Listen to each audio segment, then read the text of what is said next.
Hey guys, good morning. I am Atul Kumar from L N biology classes online. चलिए आपको आज blood pressures को measure करने का तरीका बताता हूँ कि ब्लड प्रेशर्स आप कैसे मेज़र करते हैं। पहले जो आते थे बड़े वाले पंप देके, अभी के जैसे नहीं। अभी तो इलेक्ट्रॉनिक्स से आप लगाओ तुरंत चेकआउट हो जाएगा। बट मैं उसको बताता हूँ जो पहले अभी भी एक्यूरेट मेजरमेंट के लिए यदि ब्लड प्रेशर को मेज़र करते हैं तो वो आपकी ज़्यादा एक्यूरेसी देता है पुराने वाले एस्फेगमो मैनोमीटर। तो चलो मैं आज ब्लड प्रेशर मेज़र करने का तरीका बताता हूँ कि किस तरीके से ब्लड प्रेशर्स को मेजर करी जाती है। ठीक है, तो चलिए हम बात करते हैं किसका, एस्फेगमेनोमीटर का। आपका हेडिंग बनाइए, how to measure blood pressures. How to measure blood pressures by sphygmomanometer. ये आपका ब्लड प्रेशर मेजरिंग इंस्ट्रूमेंट है, एस्फेगमेनोमीटर। ठीक है, इसमें चलिए हम उस इंस्ट्रूमेंट को बनाते हैं जो आपकी रिक्वायरमेंट है। बट उससे पहले मैं बताऊंगा कि कहाँ से मेजर करते। देखिए ये क्या है कि हमने हमारे पास जो है मतलब कि एक इंस्ट्रूमेंट है जिसे एस्फेगमेनोमीटर कहते हैं। तो हम कहाँ लगाते हैं, किस तरीके से लगाते हैं जो एक्यूरेट हमें ब्लड प्रेशर मेजर होती है। ये है कुबॉइडल। सबसे पहले तो आप देखो पोजीशन, ये दिख रहा है, मतलब कि ये पोजीशन ये ऐसे ही रखोगे। ये एनाटॉमिकल पोजीशन है जो आप मेडिकल कॉलेज में जाओगे तो पता चलेगा कि ये वाली साइड आउटर साइड में होगी। इस तरीके से यदि अपन ऐसे कर दिए तो यहाँ पे आपकी एनाटॉमिकल पोजीशन सही नहीं होगा, तो बाहर वाले हिस्सा जो है रेडियल होगा। ये वाले हिस्सा क्या होगा, रेडियल होगा। ये क्या हो गया, लेटरल है। मतलब कि ये क्या है, ये वाले हिस्सा जो है लेटरल है। ठीक है ना। तो बाहर वाले रीजन जो है, ये वाली हड्डी जो है आपका क्या है, रेडियस है। ठीक है, तो होता क्या है कि किस तरीके से अपन यहाँ पे छोटा सा मैं डायग्राम बनाता हूँ। ये मेरा जो है हार्ट है, छोटा सा डायग्राम बनाता हूँ। ठीक है, ये हार्ट है, ये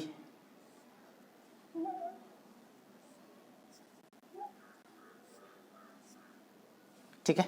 यहाँ से हमने कहा कि ये आपका लेफ्ट वेंट्रिकल है, और लेफ्ट वेंट्रिकल से हमने कहा कि एक जो है पाइपलाइन हमारे बॉडी को जाते हैं, एक पाइपलाइन हमारे बॉडी को जाते हैं। ये पाइपलाइन है, पूरे के पूरे बॉडी को जाते हैं, जिसको क्या बोलते हैं बेटा, ऑर्टा। क्या बोलते हैं, ऑर्टा। ठीक है, दिखता है ना। अब होता क्या है कि यहाँ पे एक पाइपलाइन, दो पाइपलाइन ऐसे गुजरते हैं जो आप लोग जानते हो इस पाइपलाइन के बारे में। इस पाइपलाइन के बारे में आप जानते हैं, ठीक है ना। इस पाइपलाइन के बारे में जानते हैं। तो कंडीशन क्या है कि जैसे इसी बात करते तो ये हमारे ब्रेन को जाते। किसको जाते, ब्रेन को जाते। ठीक है ना, कैरोटिड आर्टरी बोलते। ठीक है ना। तो अब कंडीशन क्या है कि यहाँ पे जैसे ही अपन बात करेंगे कि मान लो कि हमने यहाँ से एक पाइपलाइन को निकाला जो हमारे आर्म्स को जाते। किसको जाते, हमारे आर्म्स को जाते। तो मैं इतना नहीं, इसको यहाँ से ही बायफरकेट करता हूँ। ठीक है ना, यहाँ से ही बायफरकेट करता हूँ। चलो यहाँ से बायफरकेट करके आपको मैंने दिखा दिया। तो अब सीधे का सीधे मैं यहाँ ही पुट आउट करता हूँ कि ये हमारा क्लेविकल आर्टरी है। क्या है, क्लेविकल आर्टरी है। ठीक है, अब इस जगह पे देखो कि जैसे हमने क्लेविकल वाले हिस्से से, यहाँ से क्लेविकल ये है, यहाँ से हिस्से से पार्ट किया तो सब क्लेवियन, ये क्या है, सब क्लेवियन आर्टरी है। जैसे ही सब क्लेवियन आर्टरी यहाँ से चला, ये हमारे आर्म्स को आए, मतलब कि आर्म पिट में आए, तो इसको एक्सिलरी आर्टरी बोलते हैं। देखो जगह चेंज होने पे इसके नेम चेंज हो जाएंगे। इसको बोलते एक्सिलरी आर्टरी। ठीक है, एक्सिलरी आर्टरी। और यहाँ पे जाने के बाद ये हमारे आर्म्स में आ गए। कहाँ पे, बाजू में आ गए, जिसको बोलते हैं ब्रेकियल आर्टरी। ब्रेकियल आर्टरी दिखता है ना, रेड वाले नहीं दिखता क्या, चलो मैं ब्लैक से लिखता हूँ, ब्रेकियल आर्टरी। अब क्या होता है कि इस जगह पे आप जैसे ही आगे जाओगे बेटा तो आपको एक खांचा मिलेगा और खांचे के बाद दो बाइफर्केशन हो गई, एक इधर वाली, एक जो है इधर वाली, बाइफर्केशन मिला। ये क्या है? कुबॉइडल फोसा। ये जो गड्ढा मिला आपको इसको बोलते हैं कुबॉइडल, कुबॉइडल या कुबॉइटल भी बोलता है, कुबॉइडल फोसा इसको बोलते हैं, जहाँ पे आप आला रखते हो। और ये बाहर वाले पोजिशंस, लेफ्ट की बात करें, लेफ्ट सबक्लेवियन आर्टरी, ठीक है ना। कुबॉइडल फोसा ये है रेडियल आर्टरी, रेडियस बोन जो है ये बोन है रेडियस, और ये अल्ना बोन है, तो इसको क्या बोलते हैं? Radial artery. जो हमें चाहिए है वो ये है, ये क्या है? Ulnar artery. तो यहाँ पे हमें क्या होगा कि इस जगह पे ये बाँ है, बाजू है, तो बाजू में हमने क्या किया? आर्म कफ को लगा दिया। क्या किया? एक देखना कि पट्टी जो है यहाँ पे लगी हुई रहती है, मतलब कि जैसे आर्म कफ बोलते हैं कि एक ऐसे ही रहती है और इसे आपको आर्म पे क्या करते हैं? लगा दिए जाते हैं और इसको कस के बांध दिया जाता है, कस के थोड़ा सा लाइटली तो इसको बांध दिया जाता है, तो इसे क्या बोल दिए? आर्म कफ।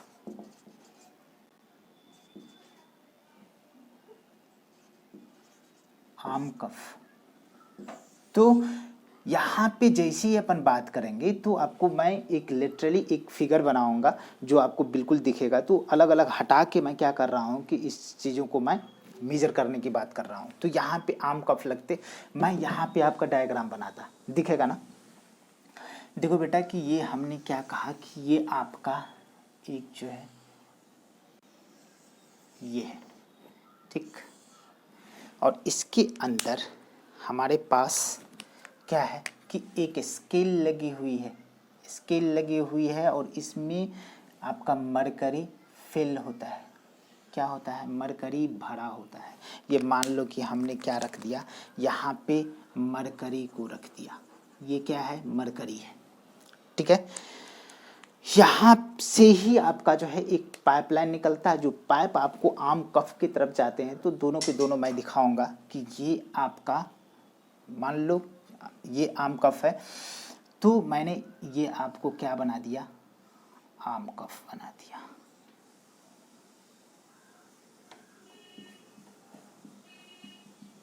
और यहाँ से दो पाइपलाइन निकलता, एक तो कंडीशन है कि आपको हवा डालने के लिए इसके अंदर जाएंगे,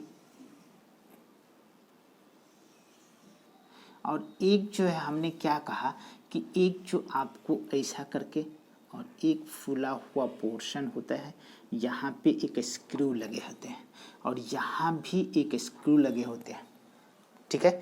इतनी बात, ये मेजरमेंट तो समझ में आ रही है, ये मेजरमेंट समझ में आ रही है। ये क्या है? आर्म कफ है, आर्म कफ है, ये स्क्रू है, ये भी क्या है? स्क्रू है, not bolt for on end of, on off करना होता है इस इंस्ट्रूमेंट को। और यहाँ पे ये क्या है? एयर पंप, एयर पंप है जिससे क्या करते हैं? एयर भरते हैं, ठीक है।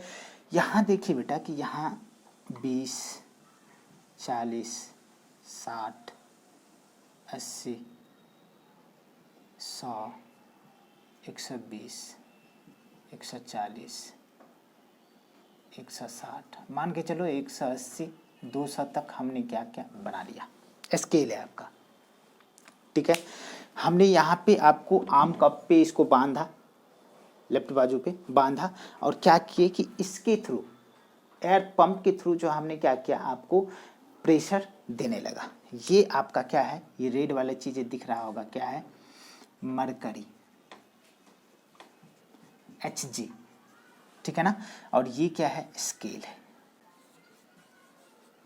ठीक है ना। ऑन कर दिया हमने स्क्रू को, अब यहाँ पे ये बांध टाइट कर दिया, अब यहाँ से एयर डालना स्टार्ट करेंगे। तो डालने के बाद जैसे ही अपन डाल दिए, पूरा ये टाइट हो गया आपका आर्म कफ, तो यहाँ से स्क्रू को क्या करते हैं? खोलते हैं।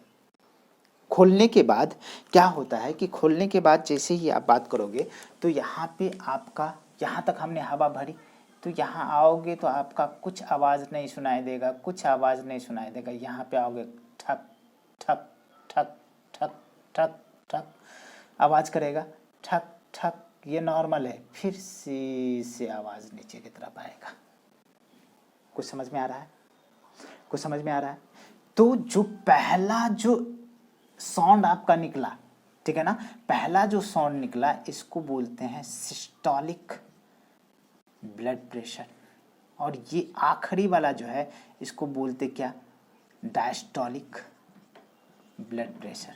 तो ये जो साउंड जो निकला बाबू, ये साउंड को बोलते हैं कैराटोकॉफ साउंड, कैराटोकॉफ साउंड, क्योंकि इसको देने वाला स्फैग्मोमैनोमीटर को डिस्कवर्ड करने वाला जो साइंटिस्ट था, कौन था, कैराटोकॉफ। कैराटोकॉफ कब, 1905 ईस्वी में इसकी डिस्कवरी की। यदि आपको इसमें जब कभी भी नंबर आता है, इवेंट नंबर आता है, और नंबर में यदि कोई इसको मेजर कर रहा हो, यदि बोल दे आपको कि भैया आपका जो है 121/81 है, तो ये गलत है। इवेंट नंबर में ये स्केल है, वो बंदे को मेज़र नहीं करने आता है, उसको मेजरमेंट करना आप, ठीक है ना, 120/80 कुछ भी हो सकता है, 130 ठीक है ना 90 कुछ भी हो सकता है। तो जब कभी भी आएगा आपका इवेंट नंबर में आएगा, तो आपको समझ में आया कि ब्लड प्रेशर कैसे मेजर करते हैं, how to measure blood pressure आ जाएगा। अरे अब तो आ जाएगा ना, ठीक है ना, ये स्केल आपको आ जाएगा। चलिए, थैंक यू।